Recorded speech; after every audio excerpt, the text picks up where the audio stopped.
BFM Business, Intégral Placement, idée de placement. Le big data ne cesse de monter en puissance dans l'industrie, dans l'économie et peu à peu aussi dans nos vies quotidiennes. Comment en profiter de cette thématique en bourse? On va poser la question à Olivier Ken, gérant pour Ecofi Investissement. Bonjour Olivier. Bonjour. Vous allez nous guider sur cette thématique du big data, nous dire pourquoi on est là sur une thématique prometteuse et comment, oui, les investisseurs, les particuliers qui nous écoutent et qui souhaitent en profiter en bourse, comment ils peuvent faire et agir pour faire de ce big data une force pour leur portefeuille boursier. D'abord, juste un point de vue plus général sur l'état des marchés, au-delà de la thématique big data. On les sent à la croisée des chemins, les marchés, on reste sur le CAC proche des 5300 points, mais bon, sans véritable potentiel à la hausse, en tout cas sans force pour poursuivre la hausse qu'on a connue et vue depuis le début de l'année. Quelle suite vous voyez désormais ? Écoutez, c'est vrai qu'on a plutôt un bon début d'année boursier sur l'ensemble des marchés. Il faut remettre en perspective ce rebond boursier avec la baisse assez forte qu'on avait connue en fin d'année dernière. Donc on avait sans doute, rétrospectivement, eu un excès de pessimisme en fin d'année dernière avec des craintes exagérées de récession. On a, selon nous, corrigé à peu près 2/3 de ces exagérations de fin d'année. Aujourd'hui, il ne reste pas moins qu'on est dans un environnement de ralentissement économique. Donc pas de récession, mais ralentissement économique. On s'attend plutôt à une remontée de la volatilité, notamment compte tenu du contexte politique. Vous évoquiez tout à l'heure le Brexit.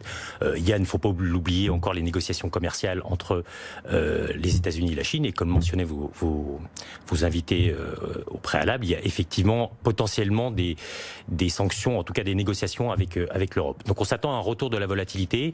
Néanmoins, on est plutôt constructif. Alors même si on peut s'attendre à une correction à court terme, compte tenu d'une forte remontée. Mais voilà, on va essayer de se focaliser sur des secteurs qui vont connaître une croissance, en tout cas une croissance supérieure à la croissance du PIB mondial. Des secteurs et des thématiques particulièrement porteuses, on le disait, et donc vous avez identifié cette thématique du big data. Peut-être rappeler d'abord l'incroyable essor du big data, on le disait, dans l'économie, dans l'industrie, dans nos vies quotidiennes aussi désormais. Tout à fait, on assiste à une véritable explosion du nombre de données.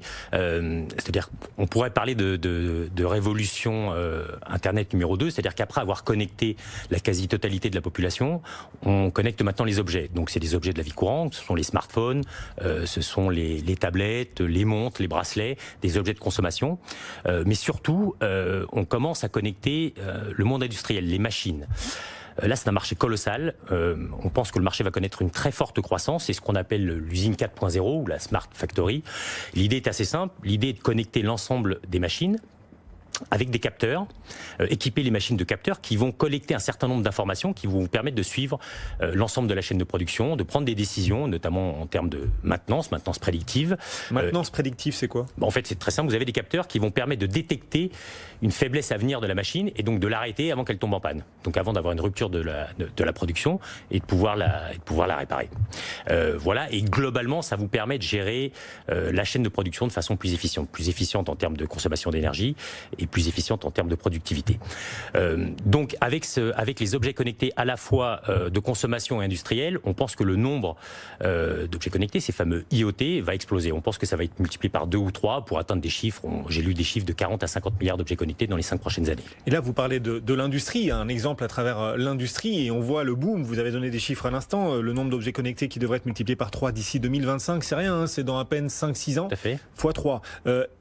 Et quand on parle de big data, on pense aussi de plus en plus aujourd'hui intelligence artificielle. Ça aussi, c'est l'autre jambe, on va dire, prometteuse du big data ? Complètement. En fait, les deux gros drivers, c'est effectivement les objets connectés, et vous le mentionnez, le développement de l'intelligence artificielle. On le voit, l'intelligence artificielle commence à rentrer sur l'ensemble des secteurs et va continuer sa percée.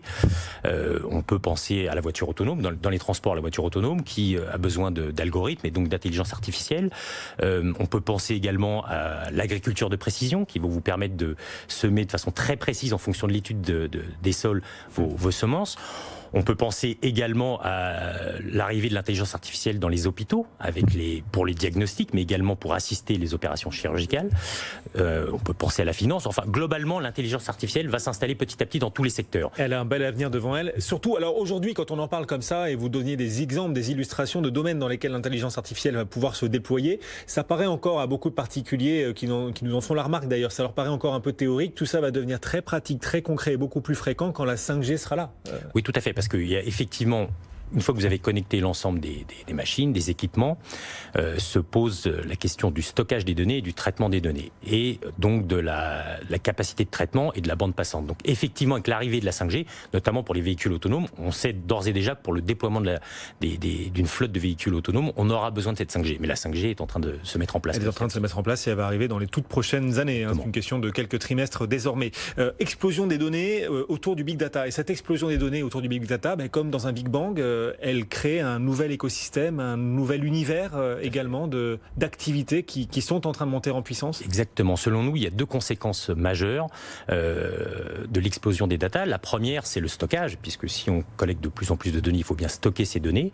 Donc on les stocke dans des data centers. On parle du cloud, mais in fine, derrière le cloud, ce sont des data centers physiques. Donc on va voir une expansion, une forte croissance de data centers. Alors là, c'est un marché qui est dominé essentiellement par les géants de la tech américaine. Donc vous avez Amazon, vous avez Google, vous avez Microsoft. Et vous avez, dans un deuxième temps, un fort essor des demandes en cybersécurité, en sécurité de ces données. Parce qu'une fois que vous les avez collectées, se pose la question de sécuriser ces data. Et on l'a vu récemment dans l'actualité, c'est une problématique qui prend de plus en plus d'importance. Donc à travers ces deux segments, on va essayer de trouver des opportunités d'investissement, puisque comme vous le mentionnez, on estime que c'est un trend qui va s'inscrire sur plusieurs années et qui devrait générer une croissance très nettement supérieure à la croissance de l'économie mondiale. Pour ce qui est du stockage, donc je le mentionnais, vous avez les géants de la tech américaine qui vont bien sûr profiter de cette expansion. À côté de ces data centers, vous avez des solutions que je qualifierais d'hybrides qui sont en train de se développer. Une qui nous paraît particulièrement intéressante s'appelle le Edge Computing. Le Edge Computing. Le Edge Computing, c'est assez simple. En fait, ce sont des micro-data centers. D'accord ? Ce sont des data centers décentralisés qui vont se localiser là où est générée la data. Pourquoi ? Pour pouvoir collecter et traiter ces données de façon plus rapide. Et ça peut être très important, c'est même primordial dans certaines applications, certaines activités qui demandent une prise de décision en temps réel. Je revenais à mon exemple de la voiture autonome. Pensez à la voiture autonome, vous avez bien sûr besoin d'un temps de réaction extrêmement rapide. Pensez également à la chirurgie, l'opération assistée, vous avez besoin d'un temps de réponse très rapide. Le Edge Computing, donc ces data centers, ces micro-data centers qu'on va installer à côté de la production de data, permettent de diviser le temps de réponse, qu'on appelle le temps de latence, par 5. On parle de moins de 25 millisecondes. Donc ça, c'est un segment qui, selon nous, va être amené à connaître une très forte croissance et qui devrait profiter à certains grands groupes. On s'intéresse notamment en France au groupe Schneider Electric. D'accord. Alors voilà, alors là, vous allez justement sur cette question de l'investissement et comment on peut traduire tout ça clé en main pour ceux qui nous écoutent, qui nous regardent et qui se disent, oui, il y a tout un univers qui est en train d'émerger et d'exploser, même comme un Big Bang, avec ce recours de plus en plus important, incontournable au Big Data. Quelles sont les valeurs sur le marché français, européen, mondial, comme vous voulez, les valeurs les plus prometteuses et les mieux positionnées pour permettre aux particuliers qui nous écoutent d'en profiter aussi? Alors sur ce marché du Edge Computing, globalement des data centers, des micro-data centers, on s'intéresse particulièrement effectivement à Schneider, qui est le groupe français, leader dans l'efficacité énergétique. Schneider propose, à travers une de ses divisions qui s'appelle Secure Power, à ses clients, à ses grands comptes industriels, la possibilité d'avoir ces data centers sur place pour héberger leurs données, leur permettre de les sécuriser et leur offrir la maintenance de ces activités. Donc aujourd'hui, c'est pas la plus grosse activité chez Schneider, mais il se trouve que c'est l'activité qui connaît le taux de croissance le plus fort, c'est des taux de croissance à 2 chiffres, on parle de 10 à 12%. Par ailleurs, ce sont les activités les plus margées du groupe. On a des marges qui sont au-dessus des 20%. Donc ce qui veut dire que si, comme on le pense, cette activité est amenée à croître, on aura une croissance bénéfique pour le groupe Schneider. Ensuite, je mentionnais la notion de stockage. Vous avez parallèlement une deuxième notion très importante à partir du moment où on a une explosion des data, qui est la sécurisation de ces data, ce qu'on appelle la cybersécurité. Là, on parle d'un marché aujourd'hui qui est à peu près de 90 milliards d'euros.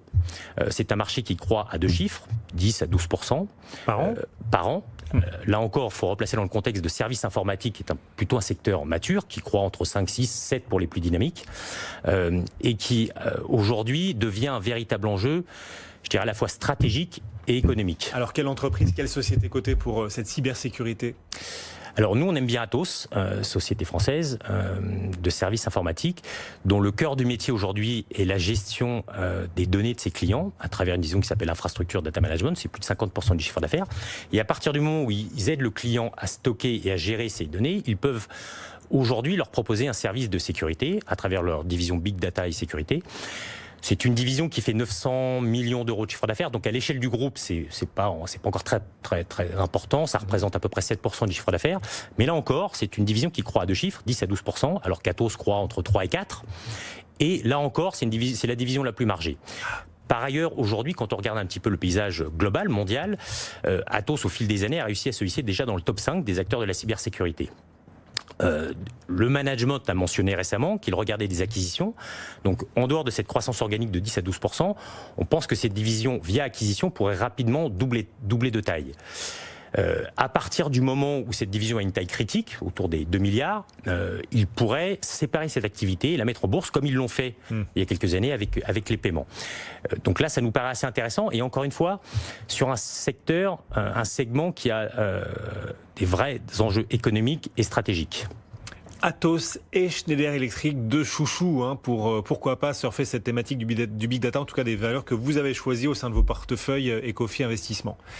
Voilà, et on rappelle croissance à deux chiffres, vous le disiez, de l'univers du Big Data et de la cybersécurité, 10 à 12% par an. Tout à fait. Olivier Ken, merci d'être venu nous voir. C'est concret, c'est pratique, des idées clés en main pour vous permettre d'investir. Olivier Ken, depuis Ecofi Investissement, à nos côtés ce matin sur BFM Business.